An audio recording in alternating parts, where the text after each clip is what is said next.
जय श्री गणेश मित्रों, त्रिगुणा एकेडमी में आपका बहुत बहुत स्वागत है। मैं शुभम मिश्रा आज आप लोगों के लिए लेकर आया हूं एमपी जियोग्राफी का सेकेंड वीडियो, जिसमें आप जानने वाले हैं मध्य प्रदेश की भौतिक संरचना एवं मध्य प्रदेश का भौतिक विभाजन या भौतिक बंटवारा, हम उसे कितने भागों में बांट सकते हैं। तो मित्रों, वीडियो में आगे चलने से पहले आप हमारे यूट्यूब चैनल को सब्सक्राइब करें और बेल आइकन का बटन अवश्य दबाएं, जिससे हमारी आगे आने वाली वीडियो आप तक पहुंचती रहे। तो चलिए मित्रों, वीडियो स्टार्ट करते हैं।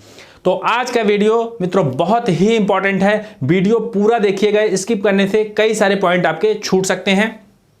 तो सबसे पहले मैं आपको बता देना चाहता हूं मित्रों कि मध्य प्रदेश उत्तर भारत और दक्षिण भारत को जोड़ने का काम करता है। इसमें पठार, पहाड़, घाटी, नदियां, जंगल, सारी चीजें उपलब्ध हैं। ये पठारी भाग भी है और पहाड़ी भाग भी है। तो मित्रों, आप देखेंगे मध्य प्रदेश को मुख्य रूप से 3 भागों में बांटा जाता है। कौन कौन से हैं? मध्य उच्च प्रदेश, सतपुड़ा पर्वत श्रेणी और तीसरा है बघेलखंड का पठार।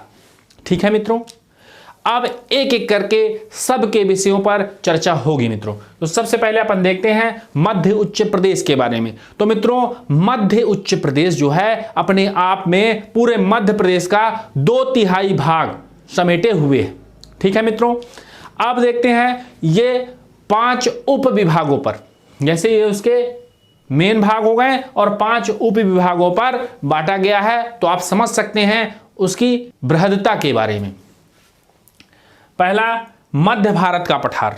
तो मित्रों, आप मैप में देख सकते हैं, बिल्कुल घबराइएगा नहीं, मैप में बहुत सारी जानकारियां मैं दे रखा हूं। तो अपन एक एक करके सबके विषय पर चर्चा करेंगे। तो सबसे पहले देखिए मध्य भारत का पठार, ये पहला भाग हो गया।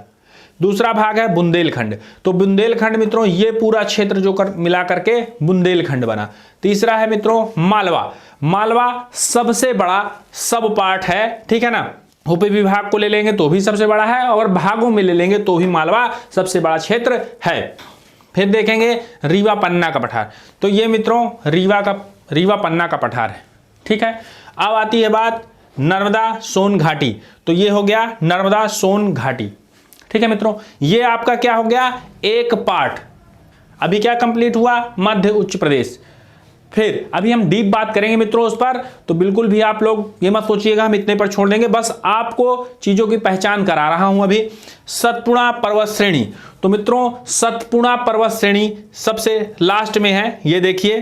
ठीक है ना, ये एक पर्वत श्रेणी है, मध्य प्रदेश का दक्षिणी भाग है मित्रों। ये मध्य प्रदेश का दक्षिणी भाग है। इसके बाद महाराष्ट्र लग जाता है। इस पर्वत श्रेणी में कई सारे पर्वत महत्वपूर्ण हैं। तो चलिए बात करते हैं। सबसे पश्चिम की ओर से हम बात करेंगे तो राजपीपला है, फिर उसके बाद बुरहानपुर दर्रा है मित्रों, उसके बाद ग्वालीगढ़ है, फिर जाना पहचाना महादेव श्रेणी, बहुत ही इंपॉर्टेंट महादेव श्रेणी। महादेव श्रेणी में क्या है सबसे ज्यादा इंपॉर्टेंट है, वहां की धूपगढ़ चोटी। फिर मित्रों बात करते हैं मैकाल श्रेणी। तो ये अमरकंटक का क्षेत्र है। ये आपने कौन सा टॉपिक क्लियर किया, दूसरा। अभी हम लोग सामान्य समझ ले रहे हैं। तीसरा देखिए बघेलखंड का पठार। बघेलखंड का पठार मित्रों ये है पूर्वी छोर है। ठीक है, अब देख रहे हैं कितना छोटा सा भाग है, लेकिन ये अपनी अलग महत्ता के कारण अलग है और इसे लोग एक अलग पॉइंट के रूप में हम देख रहे हैं, मेन पॉइंट के रूप में इसको दिया गया है। तो चलिए मित्रों, अब स्टार्ट करते हैं हम स्टार्ट से। ठीक है ना, अब थोड़ा थोड़ा हम डीप जाते हैं चीजों में। तो सबसे पहले चलते हैं मध्य भारत का पठार। तो मध्य भारत का पठार मित्रों, इसमें क्या क्या चीजें हैं। मध्य भारत का पठार आप देख रहे हैं, यूपी के सीमा लगती है और राजस्थान से भी सीमा लगती है। क्लियर, इसमें मित्रों आप देखेंगे यूपी और राजस्थान दोनों जगह से सीमा लगती है। ये हो गई आरएस की सीमा और ये हो गई यूपी की सीमा। ठीक है, यूपी की थोड़ी सीमा लगती है इसमें।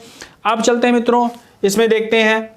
तो इसमें देखते हैं मित्रों कौन कौन से जिले आएंगे, भिंड, मुरैना, ग्वालियर, शिवपुरी, अशोकनगर, गुना, ठीक है ना, और नीमच का थोड़ा भाग, ये पूरा क्षेत्र है मित्रों। एक टॉपिक आपने देखा। अब ये कितने परसेंट है, एमपी का कितने परसेंट भाग है। तो मित्रों इसमें लिखा हुआ है 10.67। ठीक है ना, 10.67।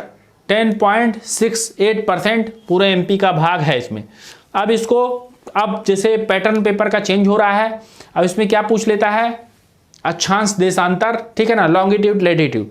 तो आप देखेंगे ये कितने लेटीट्यूड में है, 24 से 26 लेटीट्यूड मतलब अक्षांश, और फिर 74.5, ठीक है ना, 74 डिग्री 5 मिनट से 89 डिग्री तक क्या है, देशांतर या कि लॉन्गिट्यूड। अब चलते हैं मित्रों मालवा के पठार में। मालवा के पठार में आप क्या देखेंगे, ये पूरे मध्य प्रदेश का सबसे बड़ा हिस्सा है, ठीक है। कितना है, 28%, पूरे एमपी का 28% क्षेत्र मालवा का पठार अपने पास रखे हुए, जो 88,222 वर्ग किलोमीटर क्षेत्र होता है। तो मित्रों इसका अक्षांश देखिए, इसका अक्षांश कितना है, 22 डिग्री 17 से 25 डिग्री 8 नॉर्थ, ठीक है ना। अब देखते हैं मित्रों 70, अब देशांतर की बात कर रहा हूं, लॉन्गिट्यूड की, 74 डिग्री 20 से 79 डिग्री 20 तक। ये बहुत अच्छा याद करने में रहेगा, 74 से 79 तक 2020, ठीक है मित्रों। आपको लग रहा होगा कि ये थोड़ा लेंदी है, पर मित्रों इसको याद करना पड़ेगा। अब देखते हैं ये जो क्षेत्र है मित्रों, मालवा क्षेत्र, मालवा क्षेत्र में आप देखेंगे कि ये एक विकसित क्षेत्र है। तो मित्रों आप मालवा क्षेत्र में देखेंगे डेंसिटी ज़्यादा है, पॉपुलेशन ज़्यादा है, उसके कई कारण हैं, इंडस्ट्रियलाइज एरिया, उपजाऊ भूमि, ये सभी कारणों के कारण मालवा क्षेत्र अधिक घना बसा हुआ है। इसमें कौन कौन से जिले आते हैं उन पर हम चर्चा कर लेते हैं। तो आप देखेंगे कि जो भी विकसित जिले हैं लगभग वहाँ आपको मिलेंगे। फॉर एग्जाम्पल भोपाल से स्टार्ट करते हैं, भोपाल, विदिशा, रायसेन, राजगढ़, उज्जैन, इंदौर, ठीक है ना। आप देखते जाएंगे रतलाम और पीछे के जो भी जिले हैं। हाँ, तो अब बात करते हैं मित्रों बुंदेलखंड के बारे में। सबसे पहले आप देखिए बुंदेलखंड में कौन कौन से जिले आते हैं। तो आप देखेंगे बुंदेलखंड में दतिया, टीकमगढ़ और छतरपुर। तो कौन कौन से जिले हैं, दतिया, टीकमगढ़, छतरपुर, ये जिले आते हैं। उसके साथ साथ अब ये मध्य प्रदेश का 7.7% भूभाग घेरे हुए हैं, जो 23,733 वर्ग किलोमीटर क्षेत्र है। अब मित्रों बात करते हैं इसके लॉन्गिट्यूड और लेटीट्यूड अक्षांश और देशांतर के बारे में। तो इसको अक्षांश अपन देखेंगे इसका, तो 24.6 या 24 डिग्री 6 से लेकर के 26 डिग्री 22 या 22 तक। फिर आप देखेंगे देशांतर 77 डिग्री 51 से लेकर 80 डिग्री 20 तक, ठीक है मित्रों। तो देशांतर हमेशा पूर्वी कहलाएगा और अक्षांश हमेशा उत्तरी कहलाएगा, क्योंकि हमारा भारत कहाँ है, पूर्व में है, ठीक है ना। देशांतर में की बात करेंगे तो पूर्व में है, और अक्षांश की बात करेंगे तो विषुवत रेखा से उत्तर में है, इसलिए उत्तर की बात करेंगे। अब आती है मित्रों बात बुंदेलखंड जो क्षेत्र है वो कैसा है। तो बुंदेलखंड क्षेत्र जो है मित्रों कम घना बसा है, ठीक है ना। वो डेंसिटी वहाँ की कम है, उसके कई सारे कारण हैं। ग्रामीण पॉपुलेशन ज़्यादा है, ठीक है ना, ग्रामीण जनसंख्या अधिक है और नगरीय जनसंख्या कम है। तो मित्रों यहाँ कई सारे दर्शनीय स्थल भी हैं, जैसे दतिया, नौगांव, छतरपुर, ठीक है ना।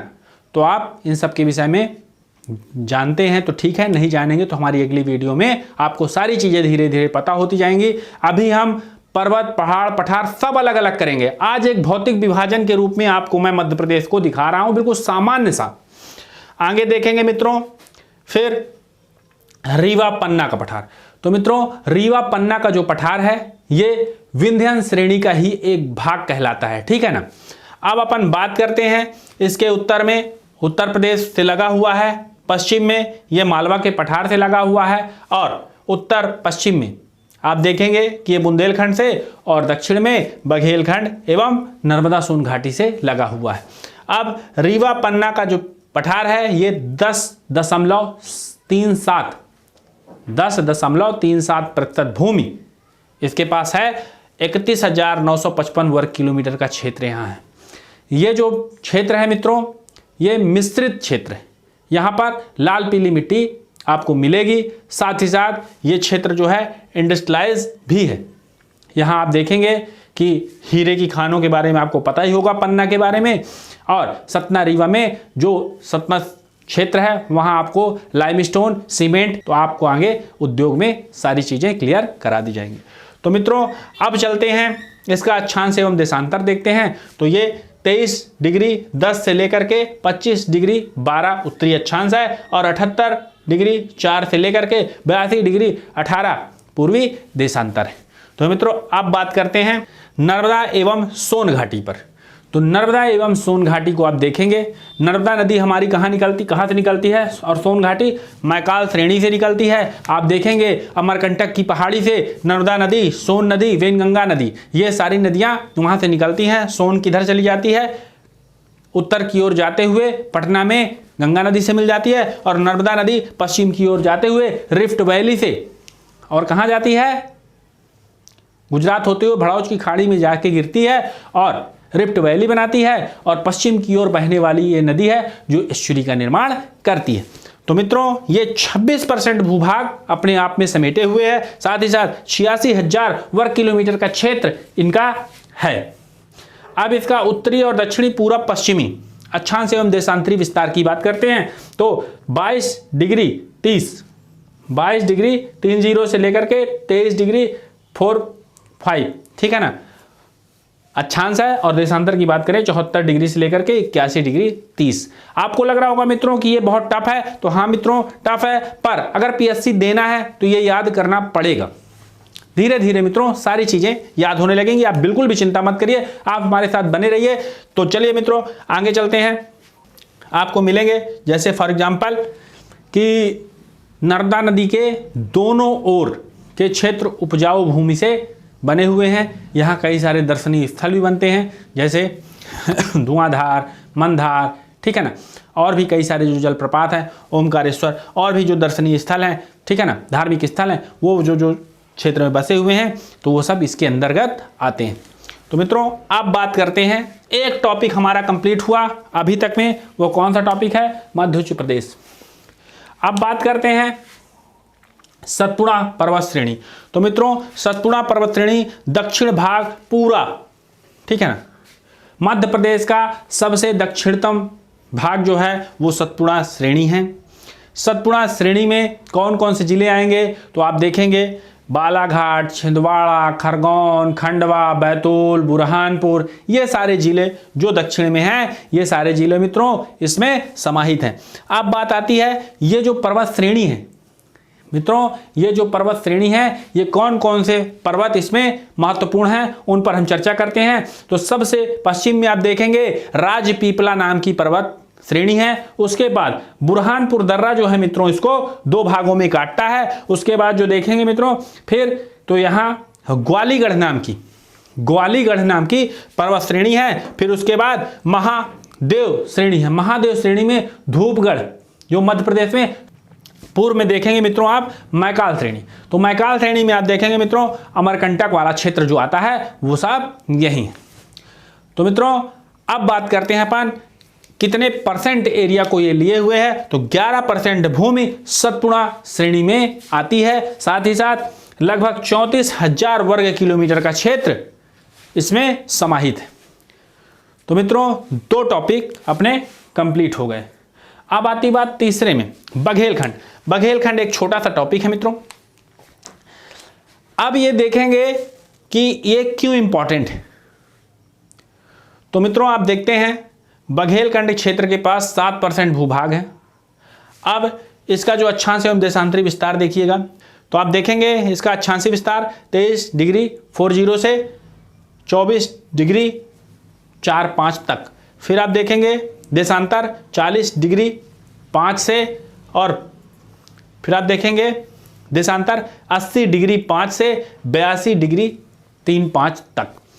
तो मित्रों ये क्षेत्र जो है क्यों महत्वपूर्ण है, इस पर हम चर्चा करते हैं। तो मित्रों इस क्षेत्र में सर्वाधिक वर्षा होती है, और सर्वाधिक वर्षा होने के कारण यह क्षेत्र बहुत घना जंगल कहलाता है, ठीक है ना। और यहाँ लाल पीली मिट्टी की प्रधानता है, और खेती भी यहाँ पर होती है। ये बहुत ज़्यादा ग्रामीण क्षेत्र है, ठीक है मित्रों, यहाँ मतलब ऐसा नहीं कहेंगे कि 100% है, पर यहाँ ग्रामीण लोग ज़्यादा हैं और अपेक्षाकृत शहरी लोग कम हैं या शहरी जिले कम हैं मित्रों। आदिवासियों का सेक्टर भी आपसे इससे घिरा हुआ है, जो क्षेत्र है बालाघाट, छिंदवाड़ा, मंडला, ये सारे सेक्टर जो इससे लगते हैं। जैसे इसमें क्या क्या आता है आपके बघेलखंड में, बघेलखंड में आपका आएगा सीधी, सिंगरौली, शहडोल, उमरिया, अनूपपुर। ठीक है मित्रों, अब इसका जो उत्तरी क्षेत्र है, वैसे रीवा बघेलखंड की राजधानी ही थी, तो सतना से स्टार्ट हो जाता है लगभग बघेलखंड अगर देखेंगे तो सतना, रीवा, सीधी, सिंगरौली, ठीक है ना, शहडोल और उमरिया तक का क्षेत्र बघेलखंड के सेक्टर में आता है। अब मित्रों बात करते हैं हम लोग, इतनी चीजें देख लेने के बाद आपको ये अंदाजा मिल गया होगा कि मध्य प्रदेश कैसे क्या बटा हुआ है। अब इनके एक एक सेक्टर पर मित्रों हम बात करेंगे, जैसे वन, पर्वत, नदियां, इन सब विषयों पर। तो उम्मीद करता हूं मित्रों आपको ये वीडियो समझ में आया होगा। तो मित्रों देखिए, मध्य प्रदेश को आपने देखा, मध्य प्रदेश में कौन कौन से भाग हैं? मध्य भारत का पठार, मालवा का पठार, बुंदेलखंड, रीवा पन्ना और नर्मदा एवं सोन घाटी। तो ये मित्रों जो क्षेत्र है ये पूरा एक है, एक यूनिट मैं लिखा था। दूसरा मित्रों सतपुड़ा की श्रेणी जो है ये दूसरी यूनिट हो गई। फिर मित्रों आप तीसरा देखेंगे, बघेलखंड जो है अपने आप में ये तीसरी यूनिट हो गई। 3 यूनिट थी, तीनों यूनिट पर मैंने आज चर्चा की। अब ये चर्चा जो है इससे भी ज़्यादा डीप की जा सकती है, पर मित्रों आप ये टॉपिक पढ़िए और नेक्स्ट वीडियो से सभी अलग अलग, अब जैसे इसमें क्या क्या चीज़ें बताई जा सकती हैं, एग्रीकल्चर के बारे में बताया जा सकता है, मिट्टी के बारे में बताया जा सकता है, इसमें जनसंख्या घनत्व के बारे में बताया जा सकता है, तो ये सब, और आप देखेंगे पर्वत, पहाड़, पठार के बारे में बताया जा सकता है। तो जब हमें सारी बातें दोबारा करनी है मित्रों, तो अभी हम वो बातें नहीं कर रहे हैं, बस आपको इनके बंटवारे के विषय में चीज़ें, एक सामान्य परिचय आपको मैंने दिया। तो चलिए मित्रों, आज का वीडियो यहीं तक। वीडियो पूरा देखने के लिए बहुत बहुत धन्यवाद। जय हिंद मित्रों।